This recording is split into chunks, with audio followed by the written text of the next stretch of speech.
Learning about the brachot that Yitzchak seeks to give to his child, and the wrong child shows up, who's very much involved in this decision making for him. His wife, Rivka Imenu, decides this is what's going to be. We have many questions about this. We talked about it now for a number of weeks. Let's continue our learning a little farther. We're on chapter 27 in Sefer Breisheet, Pasuk Hey. Rivka shomat b'daber Yitzchak Esav beno. Vayelech Esav asadeh latzud tzayid lahavi. Certainly, if you took this pasuk in a vacuum, I think you could fairly say Rivka has disassociated herself from her son Esav, since she hears Yitzchak speaking to Esav, his son, but not her son.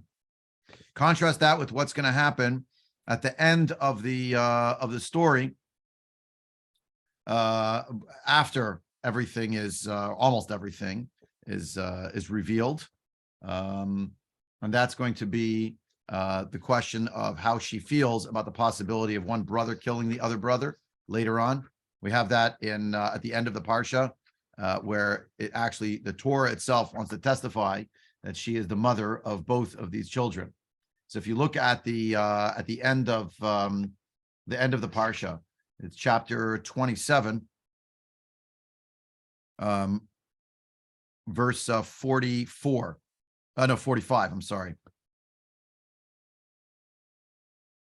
She gives an instruction to Yaakov to go and to stay away until his brother is appeased, mollified, whatever it is, till his anger abates, maybe is the right expression.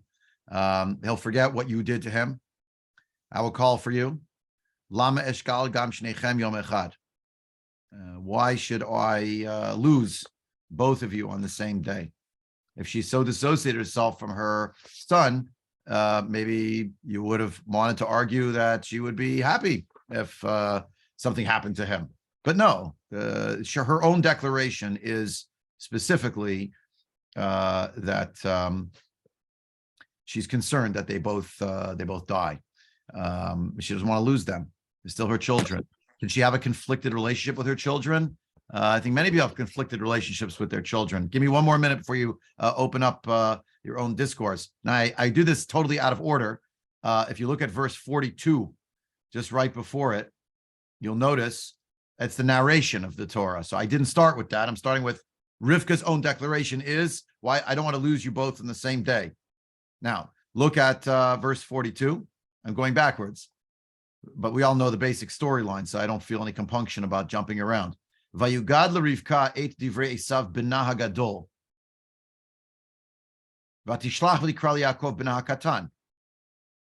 Vatomer elav hine Esav achicha minachem l'cho argecha. The Torah itself wants to testify that, in point of fact, Esav was her older son. If you only had that pasuk, you would say, well, the Torah is kind of saying it. Is that how she felt? But then we find out what she feels right after that, right? She doesn't want to lose them. And recognizing this should at least set our wheels spinning a little bit, that at different points in the story, the emphasis on the level of, I don't know if you want to call it affection or of a feeling of connection that happens between Rivka and her children, particularly with Esav, is fluctuating. It's not static. It's not a decision, and that's how it is forever, right? Now, if I wanted to go even farther, stay with me. The end of that section, also in the narration of the Torah. But it also Parshat Toldot, chapter 28. Look at pasuk number 5. So this is I was just quoting you parts of the end of chapter 27. Both Rivka's own statement, the way the Torah self-describes Rivka, the words of her that she heard of her son Esav and her other son Yaakov. Verse 5: Vayishlach Yitzchak et Yaakov vayilech padena Aram el Lavan ben Betuel Arami. Achi Rivka, Aim Yaakov ve'Esav. She's the mother of both. The Torah is emphasizing this, and I want us to give a pass or give slack to parents who have to deal with very complex relationships with their children. I remind you, the children are not 8. They're not even 18. According to what we know in the chronology, they're middle-aged. Now, not middle-aged for them because Yaakov Avinu is going to live till 147. So he hasn't actually necessarily even hit the midpoint of his life. But he's not a baby, and Esav's not a baby. And the relationships are complicated. They're dynamic. They fluctuate. And the reality of what we're going to learn now about how she's, for lack of a better term, scheming, plotting, setting things on course or setting things off course, depending on what perspective you want to take, reminds us that the Torah, again, if you're a little child, you have to hear this one's good, this one's bad, then the good column and the bad column. Everything is very neat, tidy, and absolute. But that's not true to what's really happening. There's much more complexity there. Let me open up. I think a few people wanted to speak. Shoshi, you had your hand up before. I don't know if that was deliberate. No, it wasn't. Okay, Shelly, since you have your hand up, go right ahead, and then we'll get into the stuff. I still think that we have to look into why they did not arrange matches for their sons. Especially after Esav marries two Canaanite women at age 40, why they're sitting there with Yaakov. I mean, I don't get it for Yitzchak, I don't get it for Rivka. And at the time, in order for either of these men to have married somebody else, they would have had to pay a bride price. And the bride's family would have wanted to know what their prospects are, who is the heir to Yitzchak's fortune, because Yitzchak is very rich. And none of that is put in there. There may be midrashim, I'm sure the commentators ask, but those are questions that have to be asked because it would deal with the relationship that maybe they've never decided who's who and how they're going to deal with these two kids with different personalities who are now adults. And it is very troubling when the Peshat says that they were very upset by who Esav married, but they didn't find him anybody that they liked. And then later on, they let Yaakov sit there without anybody. Why? Yeah. The question is better than any answer I could provide. Do you at least admire my honesty? I'm being honest. Parshat Chayei Sarah is dominated by the story of finding a match for Yitzchak Avinu, that she not be from the nations of Canaan, that Avraham takes everything in hand and gets his servant to go to the Haim to find the bride, etc. For sure. And then comes Parshat Toldot, and we learn about two late bloomers, Esav and Yaakov. Consider we did learn Chazal's statement that Esav turning 40 is what precipitates him going to find a wife. My father did it, so I'll do it, sort of following suit. It does beg the question, was there or should there have been a consideration given earlier to these boys getting married? Also, at the end of the story, in our parsha that we're up to, Parshat Toldot, that we're learning in depth, is in fact about Yaakov leaving the house to go find a wife, isn't it? Isn't that what they tell him? Actually, that's the cover story for why he left. We don't marry people who are from here. Like not even an indirect rebuke of Esav, who's standing there, sitting at the table with his two wives and the kids, and everyone's eating. Say, oh, we don't do that. We said, where's Yaakov for dinner? Well, he left. He left. Yes, he has to go find a wife. That is the cover story, and it's the real story. It's actually what's happening, and that's actually what happens in Parshat Vayetze. I think it is probably anachronistic on my part to propose the idea, but I'll put it out there anyway. But I'll grant you, it's maybe not even on the level of Medrash. Could it be that Yitzchak felt that his father was too involved in setting things up for him, right up to and including the choice of who he would marry? It's a little modern to claim that people would just, what's the word? Would decide that they're thanks, Dad, but I don't want you controlling my life. It's a little bit of a modern idea to impose sort of retroactively, but I do wonder, there is an absence of focus on that, which is why Esav takes a wife at 40, two wives, in fact. The parents are upset. They didn't help him find a shidduch, and that's who he found. Now, why didn't he have the seichel to say, I have to go back to the Haim? I don't know. He didn't. it's probably too much of a modern like imposition to say, oh, it's their fault. Why did they get him a shidduch? Like, what did you want him to do? Like, they were grown men. I don't know. And in the end, Yaakov does find a mate, and it turns out, and that's the hashgacha pratit. Who is it? It is someone from that family after all. It's Rachel, and then it turns out Leah as well. Okay, Shoshi, now you're waiting. Go ahead, please. Thoughts, comments? No. This is Yitzchak who went willingly with his father to the Akedah. Yeah, sure. This is not who's going to say, Dad, I don't want, you're too involved in my shidduch. He didn't say it. He didn't have to say it. No, I'm saying, why didn't he get involved? Why did he say my 17 my father took care of my shidduch? I'll take care of my children's shidduch. I'm not going to wait till they're 40. I'm going to do it when they're 20. I think he wasn't involved. He wasn't that kind of father. I think he was on a different plane. I don't think he lived in the here and now in this world. I think that Rivka reminded him, he saw this woman and somehow she sparked his mother. And so he knew, this is a good shidduch. But beyond that, no. I'm not Chalila trying to drive a wedge between Avram Avinu, Yitzchak Avinu, that he was like, my dad did it that way, I'll go against him, I'll do something else. I don't mean it that way. What I mean is the question of whether there's something here for consideration.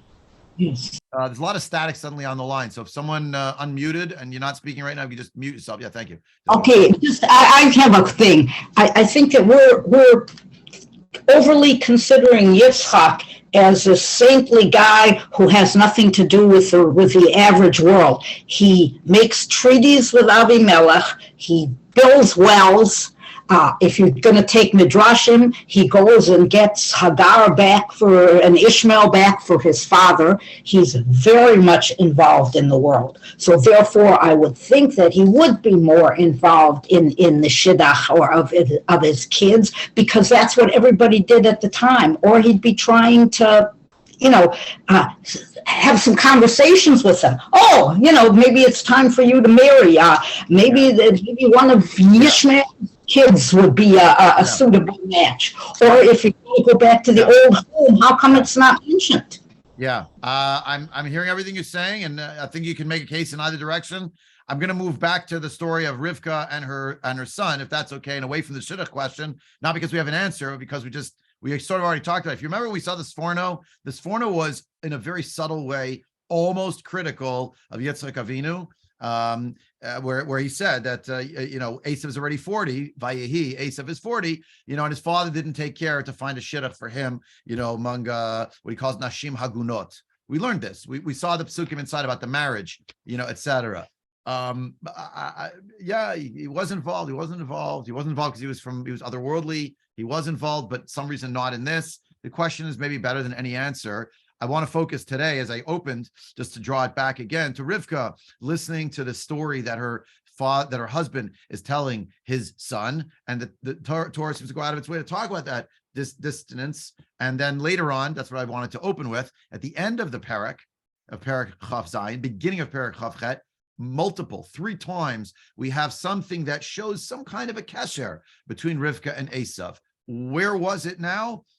It was attenuated, to put it charitably. I want to just interrupt this, by the way, just to welcome Tamar and Jerry, who are on the call with us. It's so wonderful to see you on the call with your faces. Thank you. And also welcome Michelle Pelsner from Eretz Yisrael. I didn't notice when we started, but that's amazing. So we're international once again with Eretz Yisrael on the line. So Hatzlacha Rabba, from Ra'anana to Skokie and everything in between. So Rivka's listening in. Is she eavesdropping, or she happens to hear it? I have no idea what the layout of the house is. It doesn't imply that she has a glass on the door. She heard that Yitzchak said this to Esav, and Esav went out. She seems to know what happened because Rivka Amrael Yaakov ben Alimor. You see the emphasis: Esav, his son; Yaakov, her son. Now, you might say, just on a level of pshat, after the ruin of the family happened, Nafal ha'asimon, as they would say in Israel in the olden days, the token fell through on the phone. Oh, maybe there was too much division, too little, too late. Or maybe no, she always had that feeling, but it was dormant. Maybe in this case, she had to dissociate from Esav to be able to highlight to Yaakov, this is what you need to do, whatever it is. But here's what I overheard. She says, I heard your father speaking to Esav, your brother. Again, it's it's Yaakov, her son, and when she refers to Esav, not my son, but Esav, your brother. Yeah. Havia lit sayid va'aseli matamim va'ochela va'avarecha lifnei Hashem lifnei moti. Again, as described, bring me the food. By the way, we should ask right now, why is she repeating the whole story? The Torah could have economized and just said she overheard it and she reported it to Yaakov. But for some reason, we want to hear from the mouth of Rivka, Imenu, what it is that she heard. Bring me at the hunt, make for me delicious foods. I will eat it, delectables, and I'll bless you before God before I die. Yeah, I'll bless you before God before I die. Before God before I die. Go back with the 2 psukim before. Did I mention Hashem? When Yitzchak actually spoke to Esav, did he mention Hashem? Hine nazikanti lo yadati yomoti v'tasana cheilecha tel yicha v'kashtecha v'tzei asadeh v'tzudal yitzayid v'asali matimim v'kasher hafti v've'al yitzay v'ochela, excuse me, ba'avur tvarach nafshi b'terem amut. But in the recollection of Rivka Imenu, it was lifnei Hashem. Music to the ears of Yaakov Avinu. So of course, lifnei Hashem. And it's interesting how the story, one line later, which didn't have to be a quote, it didn't have to be, in other words, the recounting, the fact that it's there, that highlights for us, okay, there's a contrast here. And already, lifnei Hashem, lifnei moti. Just for consideration. Listen to my voice. Hear what I'm saying. Hearken to my voice. Literally, it means obey me. But like, but I mentioned then, I'll mention now, as Moriva Rabbi Rav Yehuda Amital, Zechut Tzadik Livracha, would say, Shma B'kola means not just to listen to the words of Sari Imenu's voice, but to the cadence of her voice, to the music beneath the words of the voice, and to hear what it's really about. I think you can apply it fairly here. Atabani Shma B'koli, hear the timbre of my voice, hear the pain in what I'm going to ask you, etc. Right? Not just obey me. And a little shot, sure, it's obey me. But what should you do? Here's what I'm going to command you. Lech na el hatzon, go to the sheep. We talked last year, but there's all sorts of midrash about the 2 goats. Who are these 2 goats? What do they represent? Sir Lashem, Sir Lazazel, all the Yom Kippur themes, all the Pesach themes, different midrashim. Pshat, take for me 2 kids. Why 2? Pshat, 1 is for the eating, and we need 2 because we need enough skins for the disguise.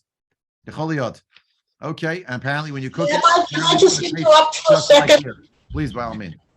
The business about when she repeats it, she says it's for God. Okay, and he didn't say that a couple of pasukim earlier. Could it be, is that the proof that the blessing that he was going to give to Esav was not the spiritual blessing of you're the one that's going to be in charge of the spiritual family, that she messed it up by thinking that he's going to do this when it was always just meant to acknowledge him as the older one, and I know that what you would much rather have money and power and stuff like that. I'm going to give you stuff in this world, and then that's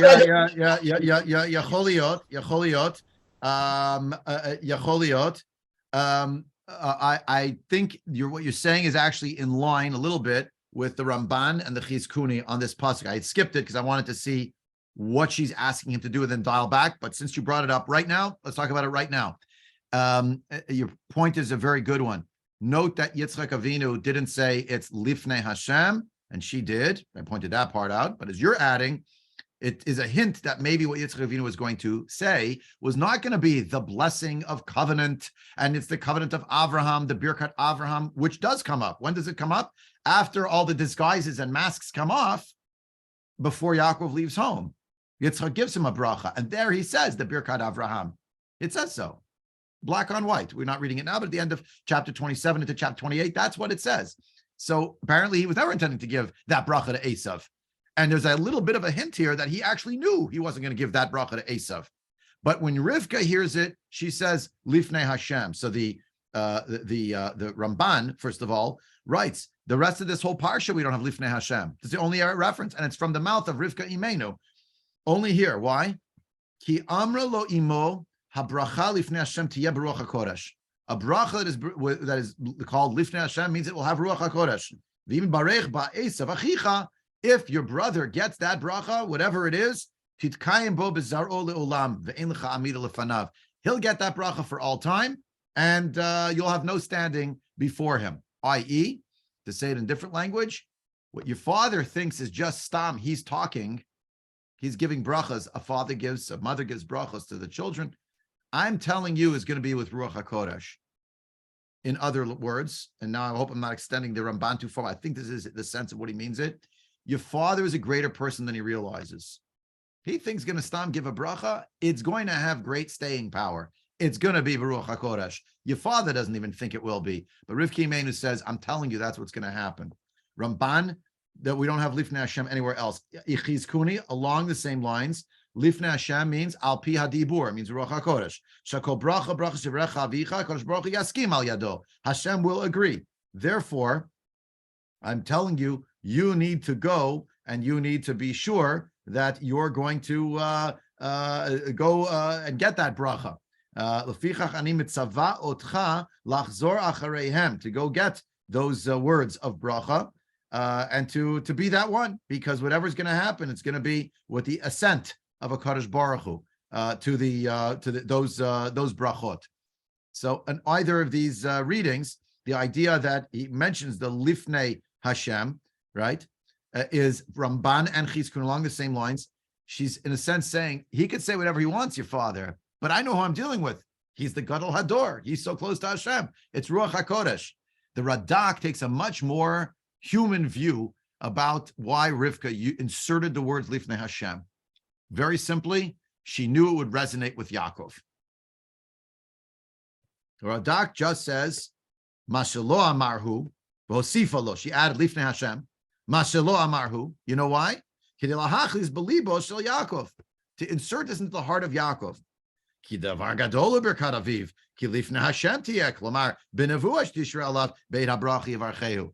wanted Yaakov to realize this is going to be about Ruach HaKodesh.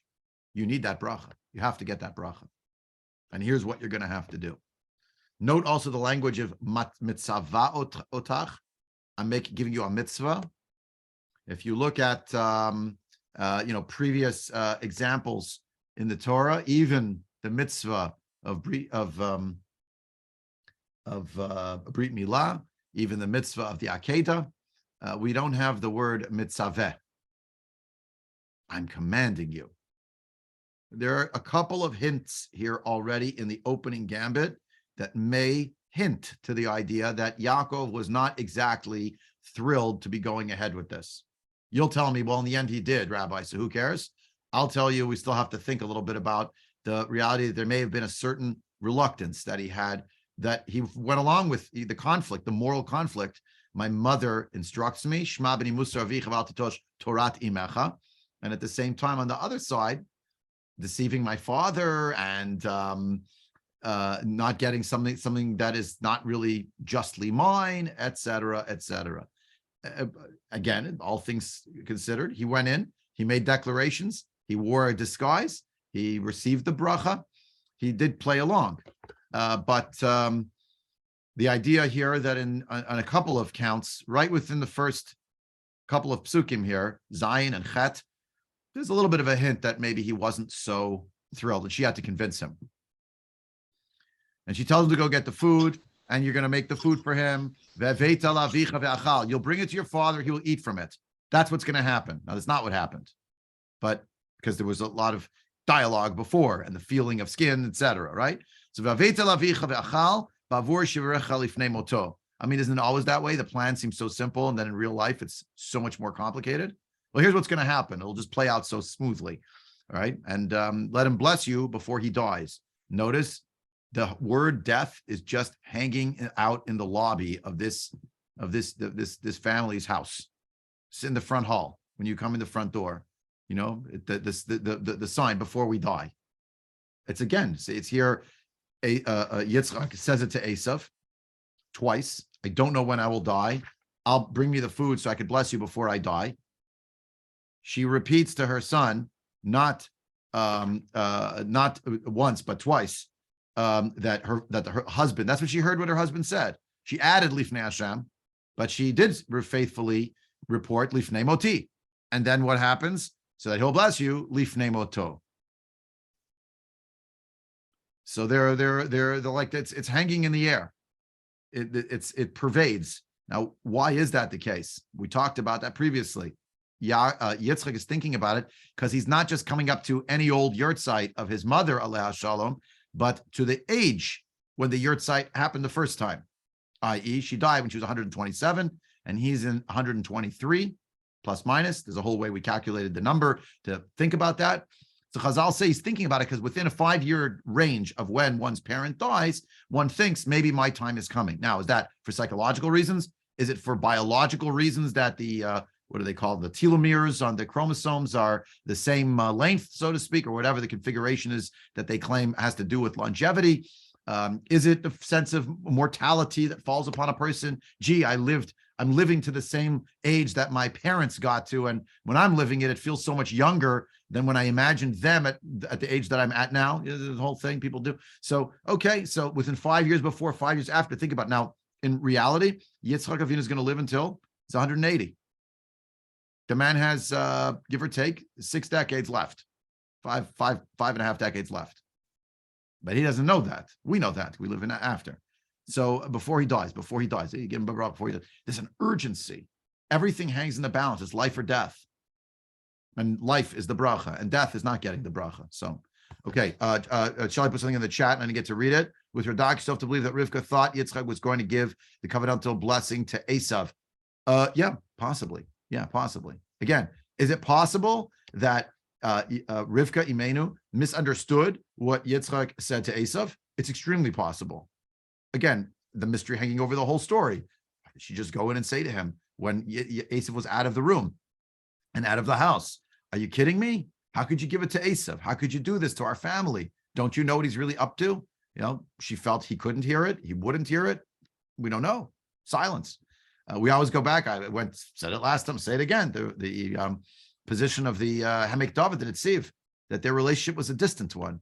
Why was that the case? He was much older, according to some. Maybe his life experience with the trauma of the Akedah, or the trauma - spiritually elevating experience. Those two are not contradictory necessarily. Could be traumatic and spiritually elevating both. But he lived in the shadow of the Akedah.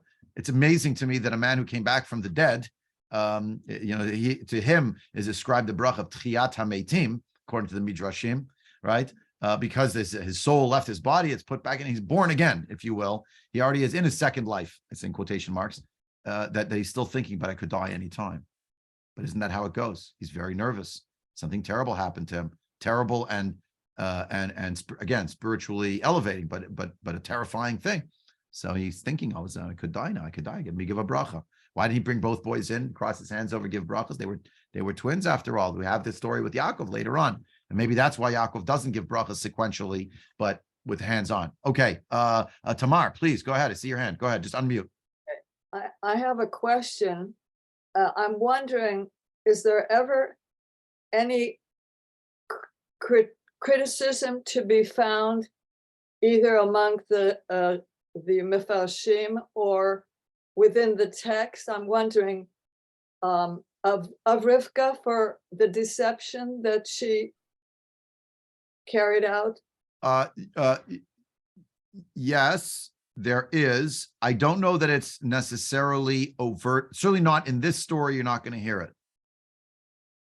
But further along, there will be hints. We'll get to one in Parshat Vayetze and one in Parshat Vayishlach, where the text on the level of pshat has like a dig in terms of I don't. It's probably too low a term to use.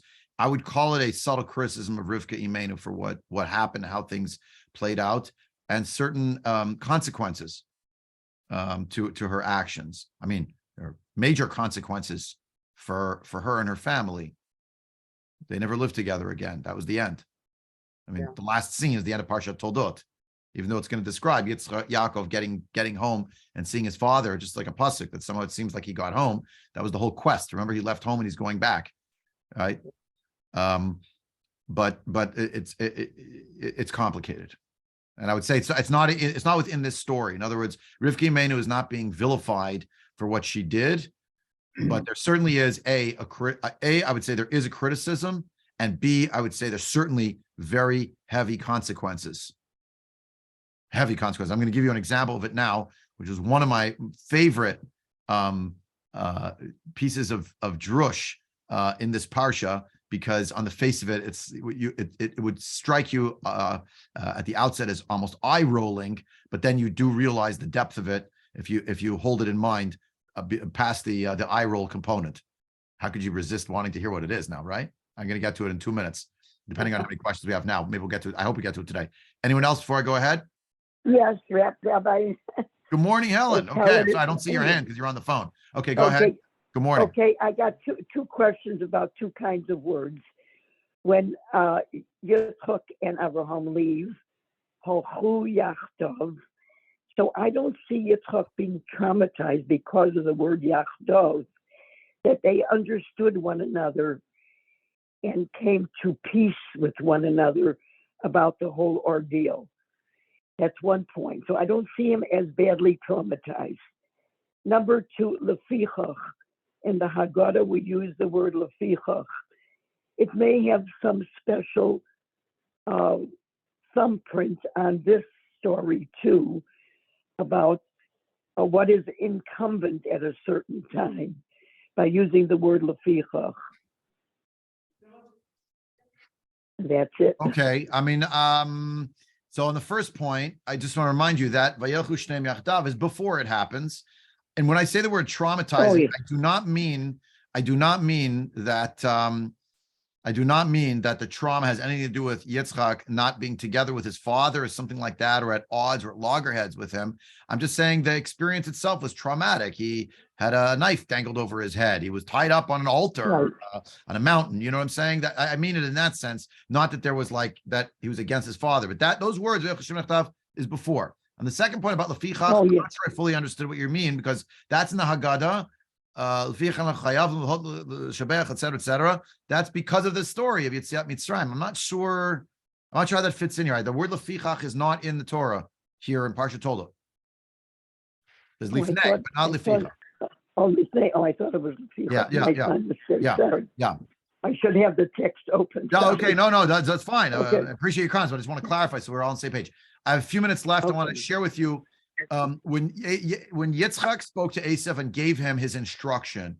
The beginning of it is Yitzchak calling out to Esav, and Esav does respond. There is a word from Esav, one word.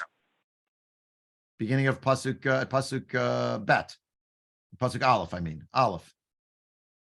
V'omer elav b'ni, v'omer elav hineni, which is reminiscent, to Helen's point, is a little bit reminiscent of something related maybe to, I don't say Akeda, but something about, are we together? I'm calling you to do something. Do you listen? Hineni. Look at what happens to Rivka talking to Yaakov. She also gives him something to do. She also tells him to do something in order to get the bracha. Does Yaakov say Hineni? He argues with his mother. Now, he doesn't directly argue with her and say to her, I won't do it. It's immoral. I can't do it.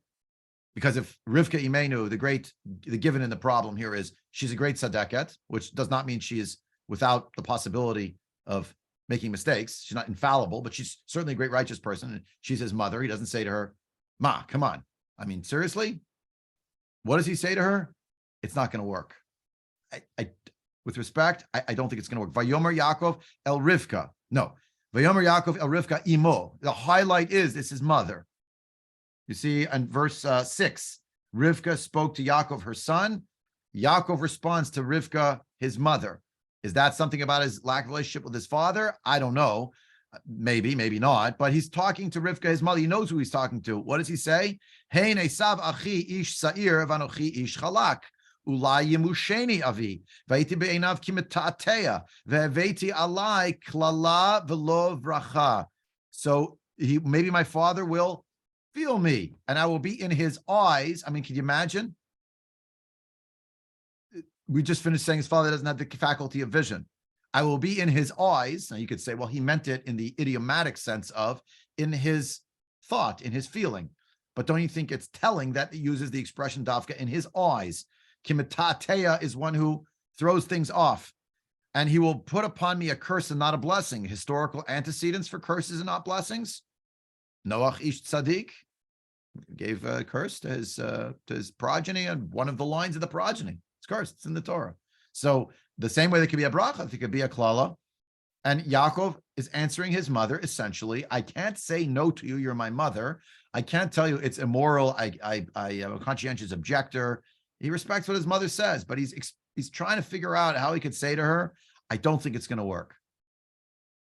And you see it in the way that he's describing it. What does his mother say back? And just listen to not just the text, the words themselves, what's being said, but the seemingly extraneous words that are about affection and about drawing close. Vatomer lo imo. What about Rivka?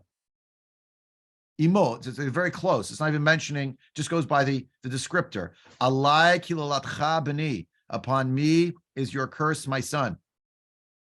Ach, shma b'koli v'lech kachli.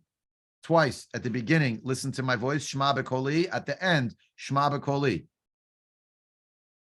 And she lets him know, upon me is your curse, my son. Alai kilalatcha b'ni. Says the Gaon of Vilna. Alai kilalatcha b'ni. Upon me is your curse, my son.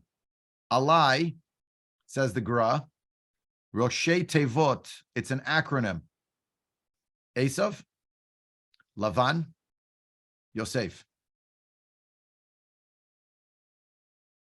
You know what your curse is, my son? Alai, Esav, Lavan, Yosef. Now, when you first hear it, of course, you say, okay, it's beautiful. You say it at my Shabbos table, and now we're going to bench. I mean, seriously. Rivka Imenu had in mind the acronym. No, she didn't have in mind in the acronym. The Gra signals that if you keep reading the rest of the story of the rest of the life of Yaakov Avinu, witness how this story, this moment of what Rivka put together about deception, about the idea of conflict, spoken and unspoken, pushed off for decades, and eventually, God forbid, possibly coming to a head. And of course, the rupture of family. Over what? Over who's the favorite child.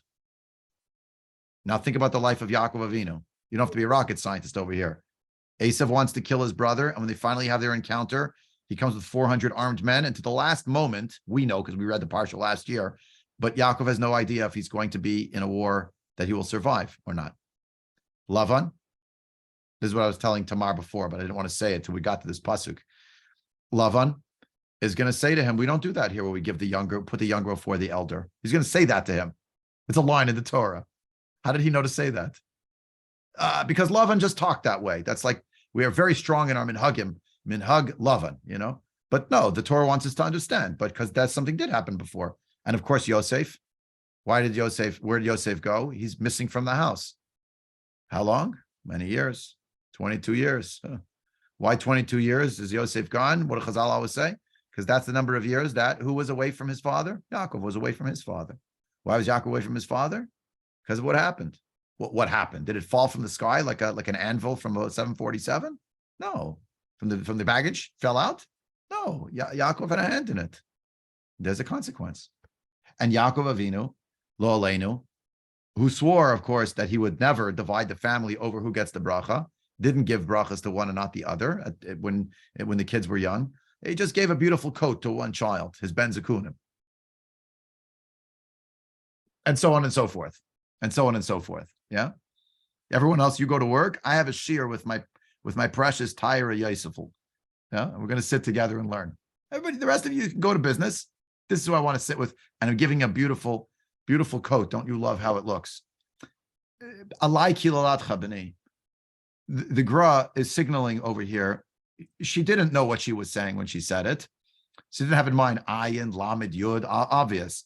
But we can go back into the Sefer Torah and realize that this moment of her speaking this plot did not go without very serious consequences for everything that came after. There was a midah keneged midah for each of these things. Now, we don't have time to go farther today because we're almost out of time. Next, we're going to talk about that fact that he did do his mother's bidding. He did go in and he was involved. You could say complicit, colluding, if you will, in the deception. But just recognize that here he is concerned that it shouldn't. A bracha could also be flipped to be a klala. We believe in that. So I don't want to be the one to go in and he's gonna. So what did his mother tell him instead? Liu, listen to me. I'll take the curse. At this moment, she has not explained to him he's going to wear a disguise. She didn't say, I answer you on its merits. You're right. He might find out, so we'll make a disguise. What did she say? Tatale, it's on me. And it was on her, and consequently on him. Tamar, the closing comment, please. Okay. It's a curious fact that when Hashem says to Abraham, Shma B'kola, about Sarah, and now Rivka is saying, Shma B'koli, in both cases, one son is about to be cast out in favor of another. Excellent. And in the case of Avram and Sarah, there isn't the consequence, in terms of Sarah Imenu per se. Hashem himself said to Avram, whatever she said, listen to what she says. That's right. In this case, Rivka Imenu was the one saying Shema B'koli. Hashem didn't say Shema B'kola. Now Rivka said, you listen to my voice. And that's a great point from matriarch to matriarch. But in the first case, Hashem's doing the talking. In the second case, it's Rivka Imenu's thought. Anyway, that's all we have time for today. I leave that for your consideration. I must go because I have a meeting at 10. But God willing, Thursday, whoever would love to join us, you're welcome to join us from around the world as we continue our foray into the messiness of the politics of Klal Yisrael in Bayit Rishon and Malachim Aleph. And next week, God willing, we'll continue the story here where we'll try to figure out a little more to unpack what actually happens as they get ready and go in for the bracha. Adkan for today. Have a great day. Bye-bye.